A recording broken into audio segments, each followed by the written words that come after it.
win a spectacular, entertaining, back-and-forth game versus a young, competitive Seattle Storm team. That front court they have is going to be one to deal with for a time to come. We'll get into that, but we got to start with the Clark Show, baby. Hey, Asia Wilson, what you got to say? Y'all still want to have a meeting at All-Star break? If we have a meeting at All-Star break, let's talk about how she broke a record. The only player in WNBA history to have 40 points and 10 assists in a single game in league history. This been going on for 30 plus years. Tonight, the lights inside the arena didn't just fade. The entire power dynamic of professional basketball fractured permanently. For the last 48 hours, the narrative was meticulously set. The critics had their scripts ready.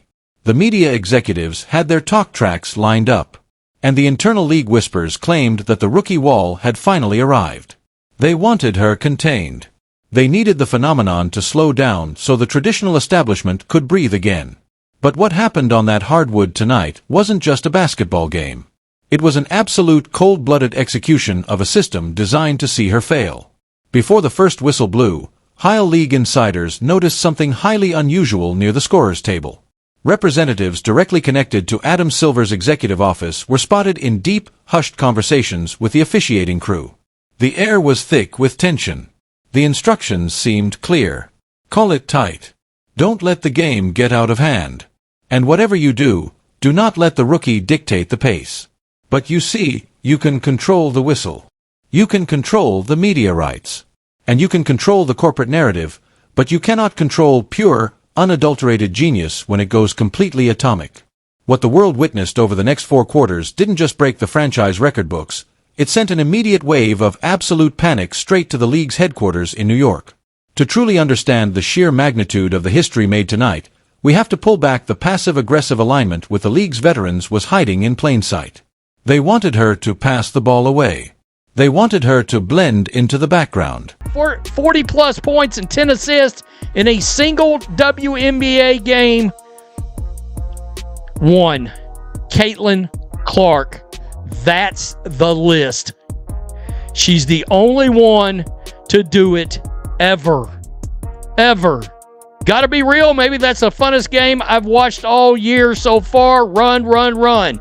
That was me at the end of the first damn quarter. At the end of the first quarter. Got the victory. 45 points for Caitlin Clark. 11 of 18. 6 of 10 from three-point range, 10 assists, 2 rebounds, 4 steals, and 2 blocked shots. Holy! Every time she crossed half court, the defensive aggression was borderline criminal. Blindside screens, uncalled jersey tugs, and physical double teams that went completely ignored by the officials. On the bench, her own coaching staff stood with their arms crossed, refusing to look the referees in the eye, refusing to demand a technical foul, and actively letting their generational superstar get battered on national television. The haters in the sports talk studios were already drafting their tweets. The media setup was perfect. The league has finally figured her out. But inside the huddle during a crucial first quarter timeout, something shifted in her eyes. Sources sitting directly behind the bench reported that she completely ignored the coach's whiteboard drawings. She looked up at the stadium ceiling, tied her laces tighter, and decided that if the coaching staff wasn't going to fight for her, and if Adam Silver's referees weren't going to protect her, she would have to completely destroy the opposition by herself. She's supposed to have 43 damn points. Caitlin nearly scored 50 damn points today. 10 assists, 4 steals, 2 blocks. Bro, she the GOAT. She the GOAT. I'm done talking. I want to see what Jason Whitlock and everybody got to say tomorrow. There is nothing you could say come Monday about Caitlin Clark. This game was box office. She played her heart out today. 29 minutes, 41 damn points. What is we talking about, people? What is we talking about? Fever offensive team lead. 106. Who got fouled? Monique Billings got fouled. So Monique Billings got fouled. I want to see what they saying online. I know, like, if you're a Caitlin Clark fan right now, Oh, we didn't even mention Caitlin Clark made history too. Caitlin Clark made history today. Caitlin Clark has made history today, guys. What followed next was a theater clinic of absolute psychological warfare. She didn't just start shooting. She began hunting. From 28 feet, 30 feet, 35 foot out. The basketball wasn't even touching the rim. It was pure velvet. The arena crowd, which started with a mix of hostile rival fans, was slowly forced into a state of collective, breathless shock. By the time the third quarter hit, the defense tried everything. They tried traps. They do. With every single deep dagger, she turned directly toward the opposing bench, looking straight into the eyes of the critics who had spent months trying to downplay her impact. In only 74 games, Caitlin Clark becomes the fastest player in WNBA history to reach 200 career three-pointers. Put on the shirt and tie, because damn it, we mean business. We meant business today. Cheers to Caitlin Clark. 3 records broken in 1 game. The girl's unreal. The girl is unreal. Take a look at this here, man. Caitlin Clark, 45 points, 10 assists, 4 steals, 2 blocks, 11 of 18 shooting, 6 of 8 from 3. Kelsey Mitchell shot way more than Caitlin Clark. Kelsey Mitchell shot the ball way more than Caitlin Clark today, and it didn't matter. Take a look at this dagger that Caitlin Clark was pulling up threes from Baghdad. Pulling up threes from Carver Hawkeye Arena. Take a look at this game-sealing bomb from Caitlin Clark.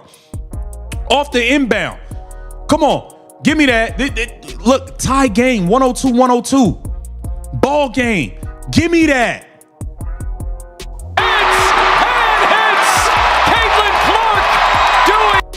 Caitlin Clark, bro. She's the best to ever do this. The best ever. Nobody in the history of this game is better than Caitlin Clark. I don't care what awards you got. I don't care. Ain't nobody put it down like this. Ain't nobody in women's been this exciting. But it wasn't just the scoring that broke the system tonight.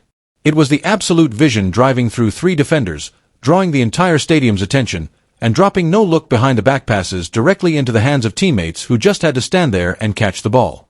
The stat sheet was moving so fast the arena computers could barely keep up. Live broadcast commentators completely abandoned their corporate scripts. They were witnessing the first 40-plus point and 10-plus assist game in the entire history of the league. Let that sink in. In a league that has existed for decades, filled with legends and Hall of Famers, a heavily isolated rookie just put up a franchise record 45 points and 10 assists in a single night while fighting her own bench and the officials.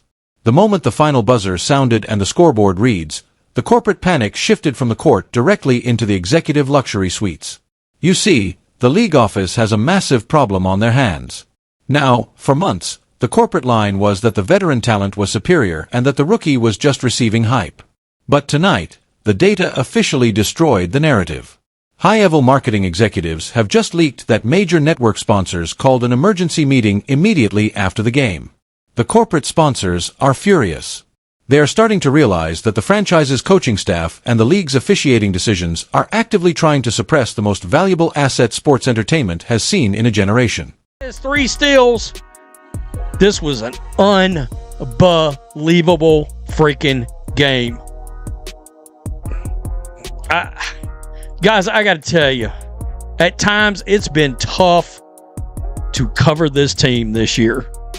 It's been hard. There's been some awful games to sit through. Now, it wasn't all rosy. Stephanie White has got to start, at the end of games, you've got to start leaving Caitlin Clark in these games. You have got to start showing some kind of confidence in her. She made a hell of a defensive play in like the last 2 minutes. You've got to show confidence in Caitlin Clark on the floor during defensive crunch time. That was one of my major complaints tonight. Right here, Caitlin Clark becomes the fastest player in WNBA history to reach 203. This was the 203 right here. She grabbed that steal, comes down right here. She's back out, back over to her. Way downtown, boom. Boom.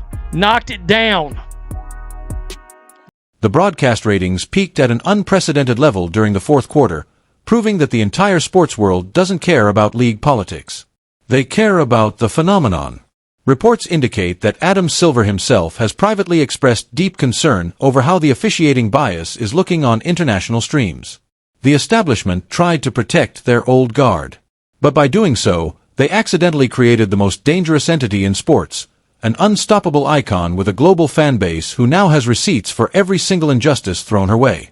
The haters who filled the internet with doubts just 24 hours ago have completely turned off their comment sections. They cannot face her now. They cannot explain away 45 points and 10 assists against a defense that was allowed to use maximum physical aggression. Oh my, off the dribble, fade away three. Look at Caitlin Cook. What is we saying? All right, guys, I got to go back to the game cast. Oh my God, they didn't let him score 105 to 106. What just happened? Fever defensive team rebound. Dribble the clock out. Fever full timeout. She called a timeout. Okay, she already did that. She already called a timeout. She already did that. All right, going back to Caitlin Clark making history. I believe this might be a timeout. Yeah, Caitlin Clark showed up and showed out today, bro. I ain't gonna hold you. 40 ball, 40 ball, bro. Not tweeting until Caitlin Clark scored 40 with 5 assists. Caitlin Clark now has the most points in a single game by a Fever player with 41. Caitlin Clark made double history. She now has the most points in a game, more than any other Fever ever, including Kelsey Mitchell, the ball hog herself. Kelsey Mitchell played good today too. She did. I ain't gonna hold you.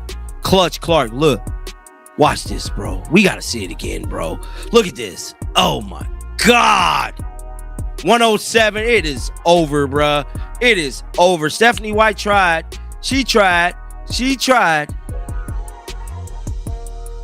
They tried, but I believe Caitlin Clark spoke up for herself. The way Caitlin Clark spoke at that press conference, and then at the beginning of the game, the announcers was all like, yeah, the minutes restriction is not on the coaching staff, it's on the medical staff. Like, and then I looked at who the damn announcers was.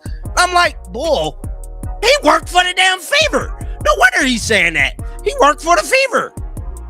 We are no longer tracking a rookie season. The fans across all of America have already made their decision. Regardless of what the corporate awards say at the end of the year, she is the undisputed MVP of the culture. The franchise, the league, and the toxic critics are now forced to make a devastating choice. Clean house, remove the administrative sabotage, and protect the talent or watch the entire league's credibility collapse under the weight of their own corporate jealousy. History was written in gold tonight, and there is absolutely nothing they can do to erase it.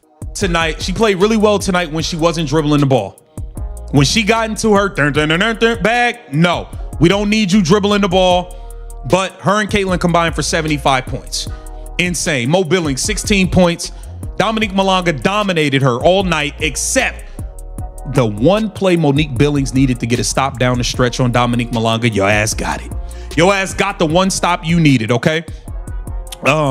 This was a hell of a game, man. Dominique Malonga is going to be a superstar in this league for a time to come. The girl's just 20 years old. She had 28 points, 14 rebounds. Our fam, who's just 19 years old, had 16 points, 9 rebounds, 4 assists. She hit 4 threes in the third quarter. That young front court is going to be a force to be reckoned with for a long time in this league. The more they just grow and develop. Eventually, the Seattle Storm is going to have the best front court in the WNBA between those two. That's a fact. Flaugier played a good game, 16, 6, and 6. Natisha Heidemann had 16 and 8. Jade Melbourne has 16 and 5. Indiana Fever's defense was horrible. What is your raw, unfiltered reaction to this legendary 45-point masterclass? Did tonight permanently expose the coaching staff and the officials, or can the haters still find an excuse? Drop your thoughts in the comments below right now. Smash that like button, hit subscribe with all notifications turned on, and share this video with every single real sports fan you know. Thanks for watching, and we'll see you on the next insane history-shattering update.